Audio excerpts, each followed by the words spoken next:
이혼한 지 2달 후면 2년째가 돼요.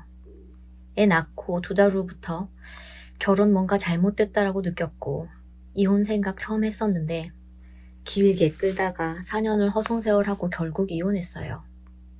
아이가 있으니 숙려기간은 거치고 최종 협의 판결문이 나왔지요. 너무나 행복해서 집에서 머리하고 선글라스 끼고 무채색 무릎 길이 원피스 입고 신이 나서 구청 가서 신고했어요.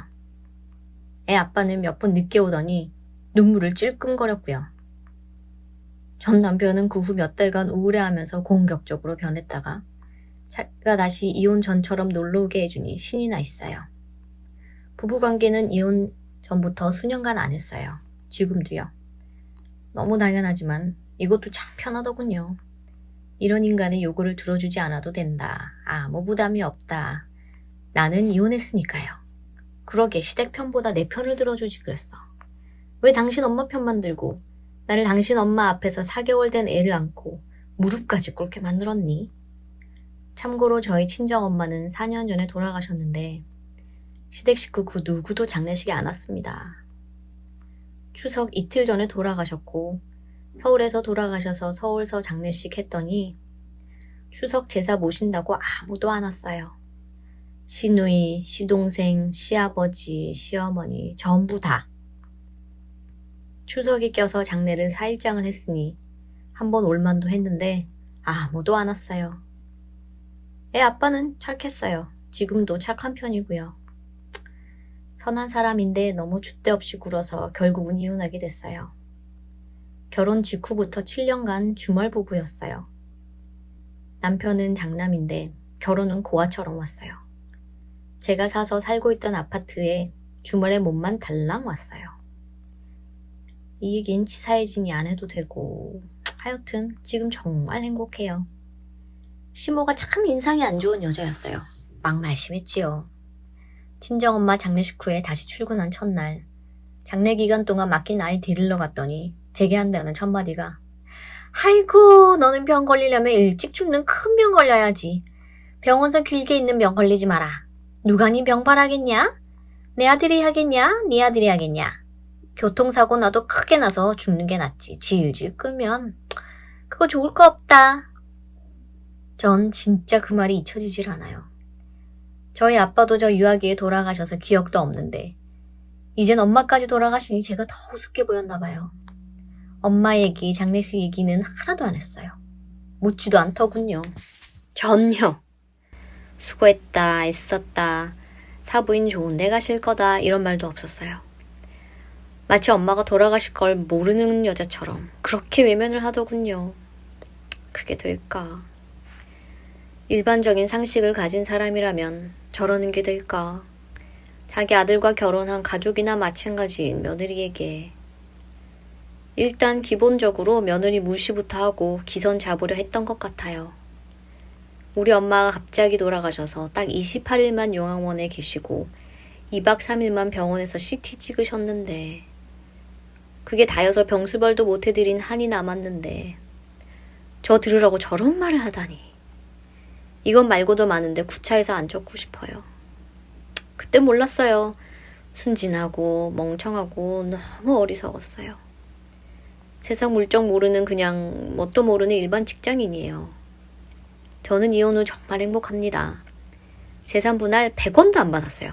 그저 너희 집 사람들과 안 보고만 살고 싶다. 그러니 이혼해달라고 했어요. 시댁에 더 이상 안 가고 안 만나고 싶다. 돌아가신 내 엄마를 모욕하는 너와는 더 이상 살 수 없다. 제가 너희 집은 왜 우리 엄마 장례식에 안 왔냐? 라는 말을 했던 게 가장 심하게 싸운 말이었습니다. 이혼도 조용히 잘했어요. 주말마다 어리고 착하디 착한 제 아들과 놀러 다니고 아파트도 한 채 더 샀고 상가도 한 개 더 샀어요. 시댁은 완전 흙수저죠. 저도 그에 못지 않았어요. 지금 애 아빠는 양육비로 월 50 줄 때도 있고 원래는 50에 합의서를 썼는데 80 줄 때도 있어요. 애 아빠와는 1년 넘게 이혼 부부답게 살다가 작년부터는 제 집에 와서 이혼 안 한 듯 살고 있습니다. 주말 부부인 건 변함없고요. 남들은 몰라요. 애 아빠는 그리 나쁜 인간은 아니었습니다. 장모 무시하고 여자 좀 무시하고 장남이니 자기 집을 보호하고 자기 엄마밖에 모르는 평범한 남자였어요. 그래서 이혼을 당했겠죠. 재혼 생각은 없어요. 원래 남자 없이도 잘 사는 성격인데 그냥 우연히 결혼을 해봤다 이런 생각으로 살아요. 남자에 질리기도 했고 무엇보다 시댁이 또 생기는 게 싫으네요. 정말 끔찍해요. 지금도 악몽을 꿔요. 그래도 행복해요. 꿈을 뿐이라서. 더 세상 현실 속에는 시모도 시부도 동서도 시누이도 없어요. 제사도 명절도요. 부양도. 이게 제일 좋아요. 잘한 글 올려서 죄송합니다. 내용 추가. 결정적으로 이혼을 생각하고 본격적으로 얘기하기 시작한 계기가 있어요. 엄마 돌아가신 후 2년 가까이 지날 때까지 전 시댁과 별 문제 없이 지내고 있었어요. 얼굴 붉히는 일 없어요. 그러다 술자리에서 작은 일로 어린 시누이가 저에게 거친 술주정을 퍼부었고 제가 이걸 따졌어요. 그런데 조용히 관람하듯 침묵하고 있던 전 남편이 갑자기 제게 조용히 해! 라고 소리 질러서 일이 커졌어요. 술은 같이 마신 게 아니고 술자리 좋아하는 시누이가 새벽에 들어온 거였어요. 남편이 자기 동생만 그렇게 두둔할 줄 정말 몰랐어요. 저만 나쁜 인간으로 몰고 가더군요. 친정부모 다 돌아가시고 친정 언니 오빠들은 전국 각지에 흩어져 살고 하니 내가 고와 같이 우스워 보였던 건지 시댁 식구들은 모조리 그 도시에 모여 살다 보니 내가 만만했을 거예요.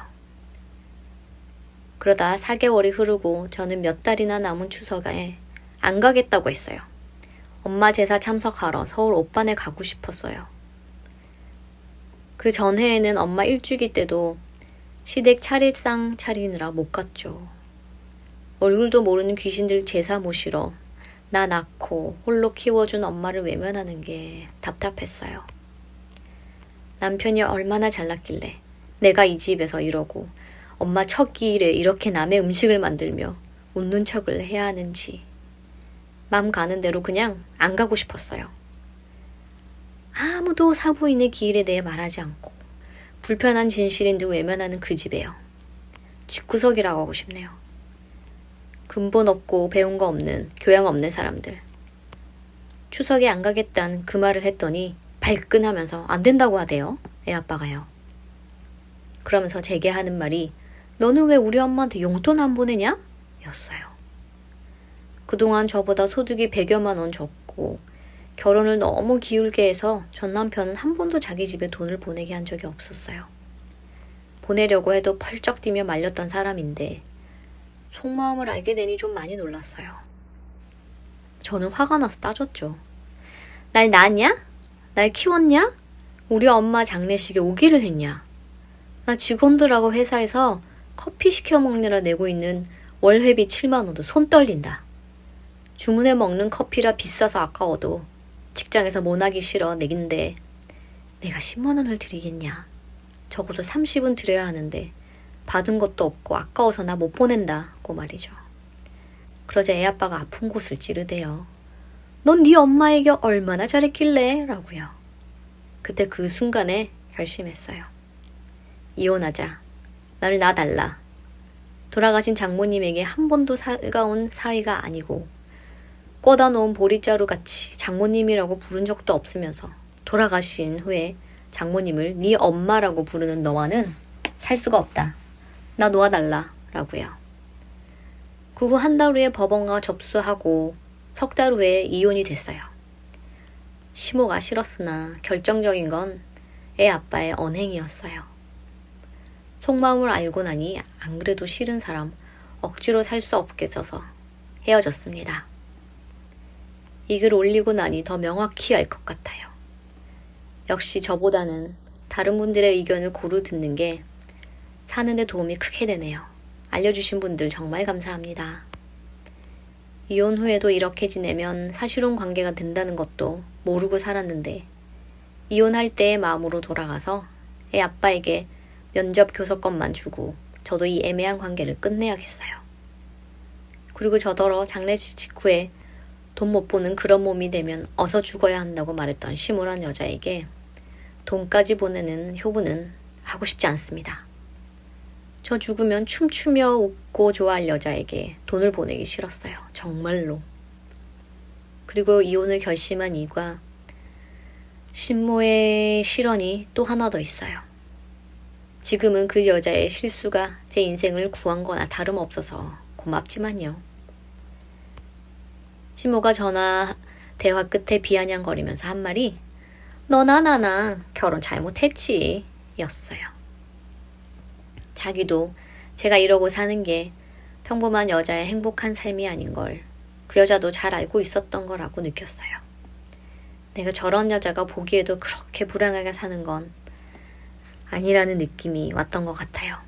이렇게 살면 안 되겠다라고요. 사실 제기엔 시모의 그 말이 네가 결혼하고 애까지 있는데 이제 와서 어쩔 거냐라고 들리던데요. 니까짓 게 이제 와 어쩔 거냐? 결혼 잘못했지만 이제 와 너 같은 게 뭘 어쩌겠느냐라고. 그래서 몰래 이혼해버리고 싶었어요. 이 여자 모르게 자기 아들 버림받게 하고 몇 년간이라도 모르게 하고 나중에 뒤통수 치듯이 미친 듯 발악할 일 만들어주고 싶었어요.